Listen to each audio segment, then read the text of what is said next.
নমস্কার, শুভ সকাল সবাইকে। আজকে আপনাদের সাথে একটি রেসিপি নিয়ে এসেছি, যেটা আপনাদের কাছে শেয়ার করব খুবই একদম সিম্পলভাবে। সেটা হচ্ছে একটা সসের রেসিপি, টমেটো সস। চলুন একসাথে যাওয়া যাক, শেয়ার করি আপনাদের কাছে। আসুন। এই যে আমি ধুয়ে নিয়েছি পাকা টমেটো। এখন এটা এভাবে কেটে, এই যে মাঝখানে আপনার বোটা আছে এটা ফেলে দিয়ে ছোট ছোট করে পিস করে ফেলতে হবে। সব যেরকম ইচ্ছা এরকমই সাইজ করতে পারবেন, কিন্তু এই মাঝের এই বোটাটা ফেলে দিতে হবে।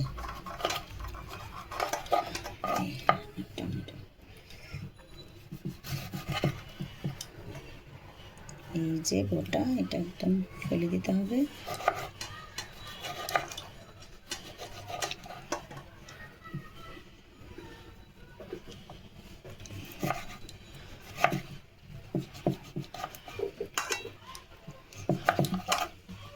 এভাবে সব টমেটো আমি কেটে আসছি।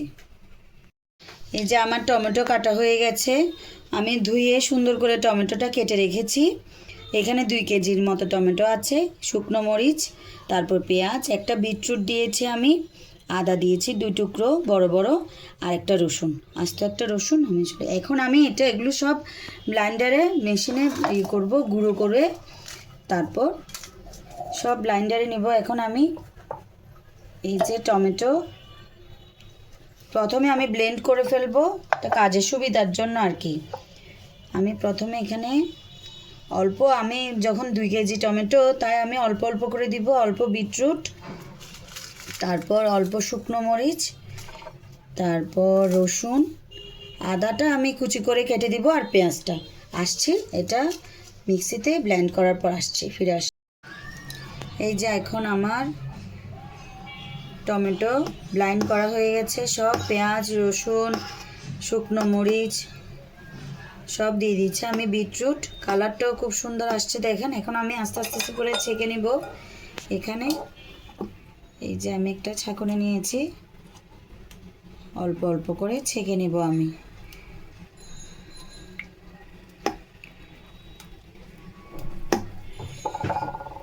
এই যে দেখুন,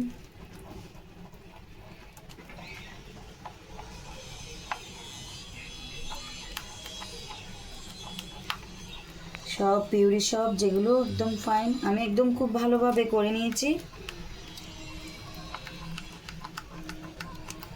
যেগুলো দানাদার জিনিস থাকবে সব আটকে থাকবে।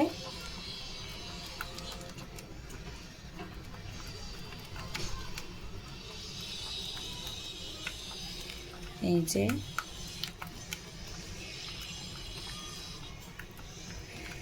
এই ঘন হয়ে আসছে, এইগুলো আমরা আর দেবো না, এইগুলো ফেলে দেব। আমি রসটা নিয়ে নিয়েছি, যেটা একদম গাঢ় সেটাই নিয়ে নিয়েছি।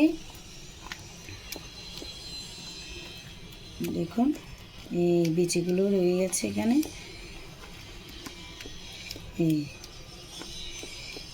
এইভাবে আমি সব এখানে সব করে নিব আস্তে আস্তে করে, তারপর চুলায় দিয়ে দেব। আমি এখন ফেলে দেব। যে এখন আমার ছাঁকুনি দিয়ে ছাঁকা হয়ে গেছে। এখানে আমার 2 কেজি টমেটো এখন আমি দিয়ে দেব কড়াইতে। চুলাতে কড়াই বসিয়ে দিয়েছি। এই যে 2 কেজি টমেটো, চুলার আঁচটা বড় করে দিব। এখানে আমি কোনো রং ইউজ করি নাই, দেখেছেন তো আপনারা। সব আমি এখানে দিয়েছি, বিটরুট, টমেটো, পেঁয়াজ, আদা, রসুন এগুলোই দিয়েছি। এখন আমি চুলায় জাল করব। এখন আস্তে আস্তে আরেক সব উপকরণ দিয়ে দিব। এখন আমি এখানে দিচ্ছি 1 চামচ পরিমাণ খাবার লবণ, তারপর দিচ্ছি আধা চামচ পরিমাণ বিট লবণ। লবণটা সসের জন্য খুবই ভালো, টেস্টটা বাড়ায়। আমি একটু নেড়ে দিব। তারপর আমি দিব আধা কাপ পরিমাণ চিনি, বড় কাপের আধা কাপ পরিমাণ চিনি, কারণ চিনি একটু দিতে হয় সসে, নাহলে টকের ব্যালেন্সটা আসে না। একটু ফুটার পর, সিদ্ধ হওয়ার পর আমি ভিনিগার দেব, তারপর অল্প কর্নফ্লাওয়ার দেব। একটু ঘন হয়ে যাক। এখানে আমি অল্প শুকনো মশলা নিয়েছি, এগুলো মিক্সিতে গুঁড়ি করে দেব। আর এখানে নিয়েছি তেঁতুলের পাল্প। এখন এই যে চুলায় বলক এসে গেছে, টমেটো দেখুন কি সুন্দর কালার, আমি কোনো কালার ইউজ করিনি। এখন আমি এই যে এখন তেঁতুলের পাল্পটা দিয়ে দেব। টক টক ভাবটা ভালো লাগে খেতে, খুব টেস্ট হয়, অন্যরকম টেস্টটা আসে।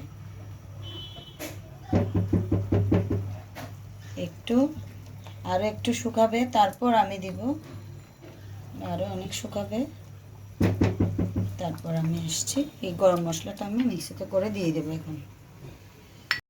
এখন আমি দিয়ে দেব গরম মশলা, যেগুলো গরম মশলা ছিল সেগুলো গরম দিয়ে দেব। তারপর দিব এই 1 কাপের, এই মেজারমেন্টের 1 কাপের আমি ভিনিগার। এগুলো আরও সিদ্ধ হবে, ভালো করে সিদ্ধ হোক, আসছি কিছুক্ষণ পর। এখন আমি দিয়ে দেব, এখানে 4 টেবিল চামচ কর্নফ্লাওয়ার আছে। আমার সস ফ্রাই হয়ে গেছে, তাই আমি এখন লাস্টে দিব কর্নফ্লাওয়ার। এখন আবার নেড়ে দেব, ভালো করে ঘন ঘন ঘাঁটতে হবে। আমার কর্নফ্লাওয়ার দেওয়া হয়ে গেছে। আমি ভিনিগার দেওয়ার কারণ হচ্ছে আমরা তো এখানে তো আর প্রিজারভেটিভ ইউজ করছি না, দোকানের সসগুলো তো প্রিজারভেটিভ ইউজ করে, তাই ভিনিগার দিলে কিছুদিন থাকবে, ওই কারণে। আমার বাসায় অবশ্য সস থাকে না, বাচ্চারা বেশি সস পছন্দ করে, তো এই 1 মাসও যায় না, 15 দিনে আমার এই সস সব শেষ হয়ে যাবে। আমি শীতকালে প্রায় 2-3 বার করে সস বানাই, এরকম অবস্থা হয়ে যায়, সস একদম শেষ হয়ে যায়। এখন শুধু নাড়বো, নেড়ে কিছুক্ষণ পর আপনারা একটু টেস্ট করে দেখবেন, যদি লবণের প্রয়োজন হয় তাহলে লবণ দিবেন সামান্য, কারণ লবণের এটা তো ব্যালেন্সটা বোঝা যায় না। আমি এখানে আধা চামচ পরিমাণ আবার বিট নুন দিয়েছিলাম, মানে 1 চামচ খাওয়ার লবণ আর 1 চামচ বিট নুন, 2 চামচে দিয়েছি। এখন আর কিছুক্ষণ পর হয়ে যাবে, তারপর ঠান্ডা হলে আমি গরম গরম সার্ভ করব। এই যে আমার সস রেডি, দেখুন থিকনেস হয়ে গেছে। এখন আমি বাটিতে নিয়ে দেখব, একটু চেক করব। এই যে দেখুন কি সুন্দর আস্তে আস্তে পড়ছে, তার মানে আমার সস রেডি। এখন ঠান্ডা হবে, তারপর আমি কোনো বয়ামে নিব, না হলে বোতলে নিব, আগে ঠান্ডা হয়ে যাক। এই যে দেখুন আমার টমেটো সস রেডি। আমি এই বোতলে প্রথমে গরম জল দিয়ে ধুয়ে, আপনারা যে কোনো বোতলে নিতে পারবেন, কিন্তু গরম জল দিয়ে ধুয়ে পরিষ্কার করে মুছে তারপর নেবেন, তাহলে অনেক দিন থাকবে। ফ্রিজে, নর্মাল ফ্রিজে আপনারা 1 থেকে 2 মাস পর্যন্ত রাখতে পারবেন। সবাই করবেন, স্বাস্থ্যকর এই টমেটো সস বাচ্চাদের খুবই প্রিয়, করবেন। ধন্যবাদ।